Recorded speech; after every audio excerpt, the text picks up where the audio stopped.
Counting for a project can be painful and tedious at best. This is the perfect task for your software to do the work for you.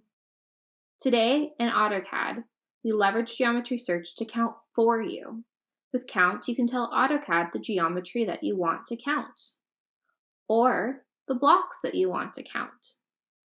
AutoCAD will highlight all the objects being counted and even call out potential miscounts. For example, an exploded block, or if two blocks are on top of each other. You can also tell AutoCAD to only count by layer, scale, or mirror state. The best part is that Count easily updates as you make changes to the drawing.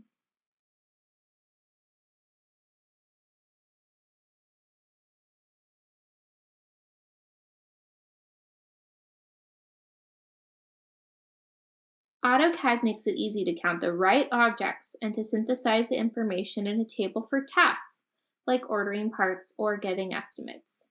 This table will update as you make changes to the drawing. With this automation, we aim to eliminate repetitive error-prone tasks and enable our customers to achieve more.